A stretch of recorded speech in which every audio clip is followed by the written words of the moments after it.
લક્ષ્ય ન્યૂઝ, એક નજર, એક લક્ષ્ય. રાધનપુરમાં વિકાસના દાવા વચ્ચે સવાલોનો વરસાદ. લાઈવ ડિબેટમાં સત્તા પક્ષ ગેરહાજર રહેતા રાજકીય ગરમાવો સર્જાયો. રાધનપુર શહેરમાં વિકાસના મુદ્દે ફરી વધુ એકવાર રાજકીય માહોલ ગરમાયો છે.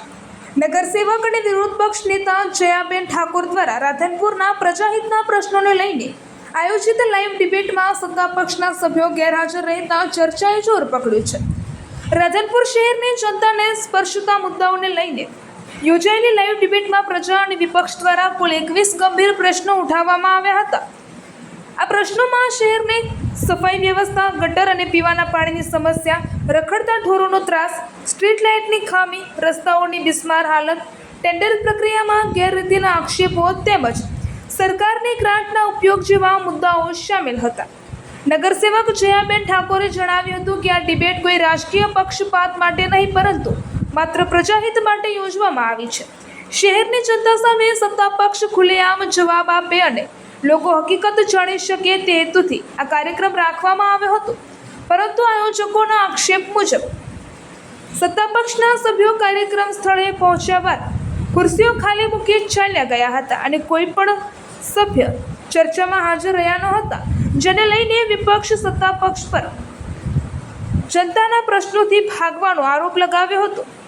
ડિબેટ દરમિયાન સીએમ ડેશબોર્ડ અને પાલિકા એફ પરની પેન્ડિંગ ફરિયાદો, કરોડોના વિકાસ કામોના ઓકે રિપોર્ટ, નવા રોડ થોડા સમયમાં તૂટી જવાના મુદ્દા, ટ્રાફિક સમસ્યા, વેન્ડિંગ ઝોન, કચરા નિકાલ અને સરકારી હોસ્પિટલની સુવિધાઓ જેવા મુદ્દાઓને પણ જોરશોરથી ઉઠાવવામાં આવ્યા હતા.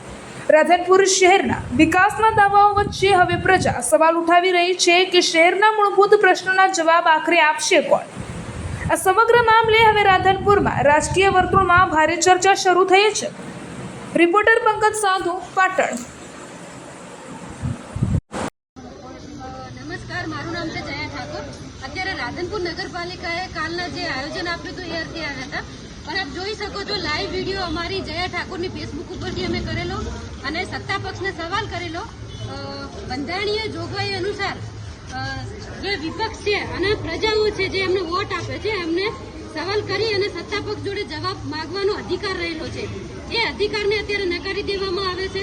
સત્તા પક્ષના લોકો એટલે કે જે અહીંયા ભાજપ સત્તા પક્ષ છે રાધનપુર નગરપાલિકા, એ લોકો હાજર અહીંયા રહ્યા નથી. અમે ભાજપ કોંગ્રેસ કરવા માટે નતા આવ્યા, કોઈ પક્ષપાત વગર અહીંયા અમે આવ્યા હતા કે રાધનપુરની પ્રજાના જે પડતર પ્રશ્નો છે એનું સોલ્યુશન ક્યારે આવશે એવા અમે પ્રજા થકી અને અમારા થકી 21 પ્રશ્નો લઈને આવ્યા હતા.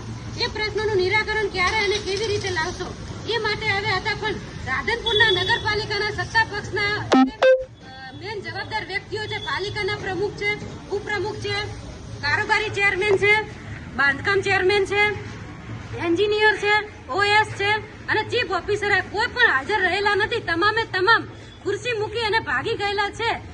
એના ઉપરથી એવું લાગે છે કે રાધનપુર નગરપાલિકાના સત્તા પક્ષના જે લોકો છે એમનું પેટની અંદર કંઈક પાપ અને મોટા પાયે ભ્રષ્ટાચાર હોય એવું લાગી રહ્યું છે.